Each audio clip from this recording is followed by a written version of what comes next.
What is good, everybody? I'm Kirby1 and welcome to a special kind of video today.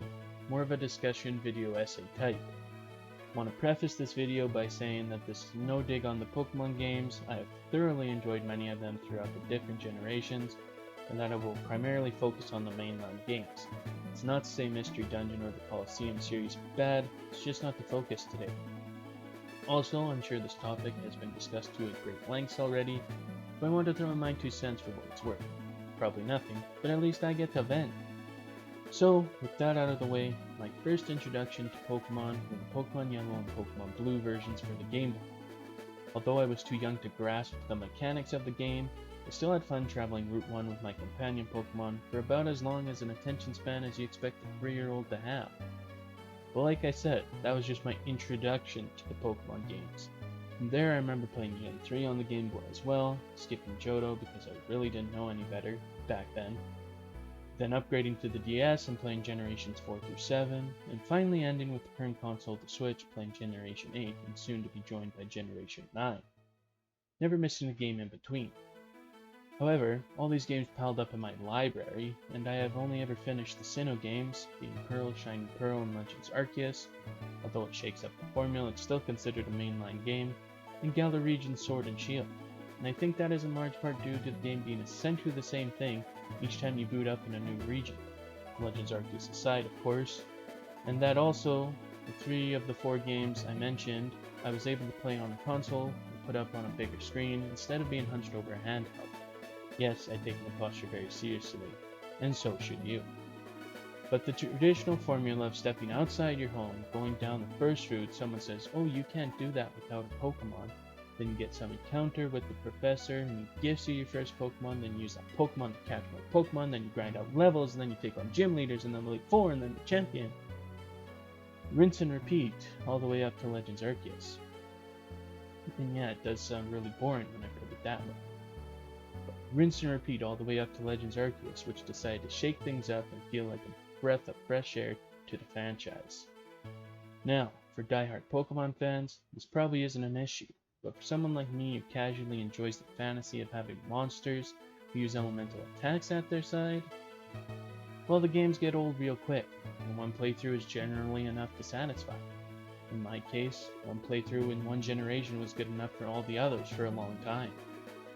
And herein lies my problem, the little variation among the games, which start out as the same generic 10-year-old boy or girl, then becomes the 10-year-old hero and champion of the region, but there's no growth or development for the character that we embody and identify with. And for someone who is now more matured, but still has that nostalgic draw to Pokemon, I want more depth in the game, and don't want just surface level dialogue and little character development. I want to be more immersed and involved in the story. So here's my proposal to bring more RPG elements into Pokemon for the human character that we play as in the games. Sure, looking through the lens of the Pokemon themselves, the game earns its title of a great RPG. There are different classes or typings, a level system, evolving moves and characters, and even some brief lore/history on each Pokemon based on the Pokédex entry. But we only play as Pokemon for half the game. The rest is spent as the basic character who eventually becomes destined for great things, but they never change. I really like the differences in the latest entry of the Pokemon series with the new game elements it introduced, and I think it could be transposed to a modern setting. However, I think even more steps can be taken into making Pokemon a true RPG in all aspects of the game. So first, I would like to bring up the changes that Pokemon Legends Arceus made that I would like to stick around for other mainline games. I see these as improvements on the current system. First off, I have earning money for catching Pokemon. Makes sense when you think about it, you are conducting research for the professor by catching and learning about Pokemon for the Pokédex. So being paid for your efforts was a nice way to earn money. Understand that it was a fill-in for not being able to battle trainers, but I think it adds an additional element to encourage catching of Pokemon. Next up is faster EXP gain. It seems that Pokemon were leveling up faster in this game. It's very easy to keep up with the later trainers, and it felt like less of a grind to get them strong enough for important battles, and more natural that the team's hard work throughout the story was paid off. Optional wild encounters, wild battling, and no blacking out after all Pokemon defeated. This was something also introduced in the Galar region where if you wanted to completely ignore wild Pokemon, it it is possible. This I think adds better flow to the game, because if I was completing a story mission or side mission, it wasn't locked into wild encounters along the way. Go straight from point A to point B without having to spam the run button from wild Pokemon. What's new in Legends Arceus is the option to even battle the wild Pokemon at all. This game allows you to stun or lure Pokemon with different items and then just throw out a ball to catch them. This takes elements from both Pokemon Go, Let's Go, and the classic Safari Zone. And finally, the blacking out during wild encounters just doesn't happen in this game. I cannot say for trainer battles, I never tested it. But because the human character is against wild Pokemon as much as the partner Pokemon, so even if all the Pokemon are fainted, the human character still has to deal with the wild Pokemon themselves. And finally, battling mechanics. There's no items, no abilities, and you possibly don't lose your turn when swapping in a Pokemon that's fast enough. This just made for a simpler battle experience, with only natures to worry about. There's a heavy emphasis on striking hard, and striking fast against opponents. Setup moves seemed less useful in battles that only lasted 2-3 turns. It didn't feel like those moves would change the battle, just delay its outcome. But that's fine by me, I was playing offline by myself. We will talk about battling again in a short bit. Here's some other elements I thought were a nice addition, but won't delve too much into. The independent day-night cycle. It's pretty self-explanatory, good for evolutions or side quests that require a certain time of day. The move system, being able to teach my Pokemon any move that they learn through level up or bot on a whim was nice. Not having to travel to a certain person to learn the moves that my Pokemon already knows. And items for trade, evolution, and healing. These were good for solo players to be self-sufficient to complete the Pokedex, those pesky trade evolutions, and being able to buy or make your own best healing items looking at the full restore and the max revive, rather than having to search for a limited number across the region.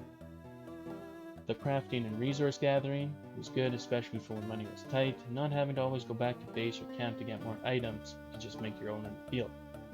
And finally, reward for completing the Pokedex, having a story element locked behind it, not just getting the shiny charm for all your hard work. So, with praise comes criticism, and I don't have all too many, but I tried to look from an objective point of view and maybe found some things that people might dislike now. First off, I have battling mechanics. I know I just praised this, but this is specifically for competitive players. I'm not really well versed in the competitive scene of Pokemon, but I have a feeling that the things I praised earlier make competitive battling less fun. Not being able to breed the Pokemon with the best stats and nature and ability, and give them the best item to hold and train them with the best moveset, takes a lot out of the competitive scene. Kinda makes sense in a game as this, understanding Pokemon is limited, but for recurring players, this takes a lot out of the experience. Additionally, not getting any experience points till the end of the battle kinda sucks. Pokemon who have maybe defeated 1 or 2 enemy Pokemon during battle, but they didn't make it to the end to gain any experience for their efforts. Blacking out and losing items that are not easily retrievable, especially for the offline players. I get that this is supposed to encourage interaction among players, but having to pay for the monthly Nintendo service just simply isn't worth it to some of us. If they choose the offline route, we should be able to have a way to collect our lost items ourselves rather than them being lost to the ether forever. And my last point is less interaction encouragement altogether. I get this game is kinda different, meant to be a solo story enjoyed by the player on its own, but aren't all Pokemon games just that and the interactivity happens after the story? This game makes it extremely easy to be self-sufficient and not needing anyone else to help collect Pokemon, be it through evolution or catching version-specific Pokemon, of course, as there's only one version. But enough about Legends Arceus, let's move on to the RPG elements. Pokemon being classified as an RPG already means it has elements in-game to lead to this conclusion. Some elements already used include an inventory system, allowing you to collect various items to help you along your Pokemon journey, an XP leveling system for the Pokemon, evolving and growing more powerful after every battle, and a combat system.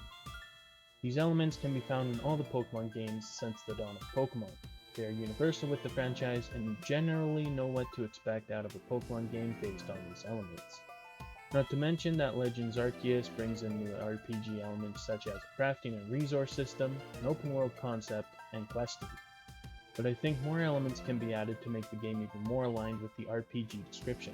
However, most of my additions revolve around the human character we play, as I feel this part of the game is the least developed. So to start off, the age of the human character, or a leveling system for the human if you will. I get that it's cool to start this game as at the young age of 10, but then to remain that way the entire time seems to lose some of its appeal. By the end of the game, we are supposed to be this battle-hardened trainer with all these strong companion Pokemon, while still being 10. To some it might make sense, I guess. Pokemon game can be wrapped up in a few hours if you're committed to such an act. But even so, I would like some sort of time passage in-game that shows the character grow up throughout the journey alongside her Pokemon. Advancing 1 year after every gym battle is enough for me, at least maturing into an adult by the time we are ready to face the Elite Four would be cool. This may not be a huge deal to some, but it will coincide with some of my other elements I discuss in a bit. Next on my list is having dialogue choices and action choices, more so than the generic responses we are prompted to give already in games. Dialogue that would actually affect people's opinions of you, and choices that would have lasting impact on the story or aspects of the story. Examples could be talking to your rival in a fun manner, and then them deciding not to help you in later double battles because you've been an asshole, or ignoring an evil organization early on, only then to later have to battle more goons in the game because you let the organization grow. Changes like these add for variety and add personality to the character that just isn't there in the current games. Third on my list is adding love interests or relationship paths in the games. This ties into my first point, aging up to become old enough to create a romantic relationship with another character. They could start it out similar to the X and Y games, where there was a group of kids all coming from the same town. Then, have a relationship system so that when you spend more time with characters, or give them gifts, or complete companion quests, they become more friendly to you and if the right criteria are met, attracted to you.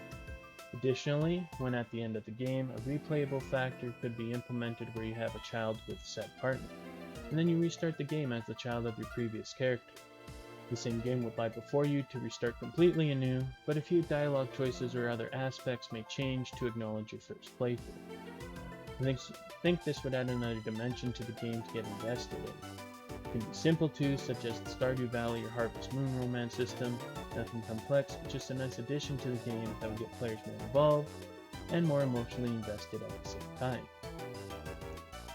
And last on my list is a career path / faction system for the character.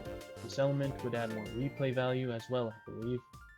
What I picture in my head is more options to pursue rather than the typical gym challenge path and become champion afterwards. By all means, leave that choice in the game, but I have a few other ideas in mind that a player could become. First off, what about becoming a researcher or professor in our own right, studying Pokemon and conducting specific research missions? Another option could be upholding the champion title and battling NPCs, or other players' teams if connected to the internet, that come to face the champion, and on a lesser note, taking up a gym leader spot and again battling NPCs or other players that way. Or how about working at the Pokemon Center and having to complete special rescue missions, or working with the police to stop crime and the evil organization of the region. As a side note here, I do think that the games need to bring back some sort of villain to raise the stakes of the game, not just some annoying fans or people that just want to act as quote-unquote bad guys. People may be tired of the world domination trope, but I think it is something that can make a comeback, especially if the games continue to evolve and bring in refreshing ideas. This side note leads me to my next point, and that is joining said evil organization and taking over the world with them. This would be considered the bad or evil ending to the game, with no replay available post-story. We'd have to start brand new based on the system I've created with the previous RPG elements. All these options, being the options I mentioned, certainly not all possible careers but the ones I came up with for this, all these options would be locked until you beat the 8th gym, combining with the age system and being an adult and starting a career. Then, each path would have its own side missions or mini-games to keep the player busy until they are ready to play the game from the beginning with the birth of their child, combining with the relationship system. These 4 RPG elements, age, dialogue choice and action choice, love interests, and career or faction path, would provide great replay value to the game, as not every playthrough would be the exact same, and it would revamp the Pokemon formula for longtime fans of the series. All in all, I think Pokemon Legends Arceus was a step in the right direction. It improved many existing systems in my opinion, such as earning money for catching Pokemon, how wild encounters work, and faster EXP gain. On the flip side, some things felt regressed, like the battle system, battle EXP, and item retrieval. However, more praises for the game than complaints from me. And Legends Arceus also added some new RPG elements too, like the open world concept, the crafting and resource system, and a quest and side quest system, on top of the already used leveling, inventory, and combat systems. These RPG elements may deem Pokemon worthy of the RPG title, but I believe more can be added, like the aging element or faction and career path system, to add more depth and investment into the human character of the Pokemon games. The simplistic nature of going on a journey with a newly acquired Pokemon buddy and conquering the region together is fine for all to enjoy and grasp. But for those of us that have grown up with Pokemon and want to continue to be involved with the franchise, we're ready to see things evolve. And yes, pun fully intended. Again, this is not intended to be some dig on the Pokemon franchise. I thoroughly enjoy the content they release and will be on board for Gen 9 release later this year. However, I do think that more changes could be made, and I think it is entirely possible for Nintendo and Game Freak to pull it off. Sure, it might be a leap of faith, but wasn't that the case with Legends Arceus? I don't think it's unreasonable for them to release another game that adapts more RPG elements into it. At worst, it doesn't perform well and you go back to the tried and true Pokemon formula. At best, you add a new dimension to the franchise that I think would appeal to older Pokemon fans and may even draw more RPG fans to the games. That's my 2 cents. What do you guys think? Did I propose some RPG elements that you would like to see implemented? Or did I completely miss the point, and should Pokemon stay as it is? Let me know down in the comments below, and thanks for listening to some random guy on the internet. Only the release of Pokemon Scarlet and Violet will tell us where the mainline games are headed. So, that'll do it for today, guys. Do ask that you friggin' smack that subscribe button because it really helps out the channel, and I really appreciate it. And, as we say up in Canada, peace out!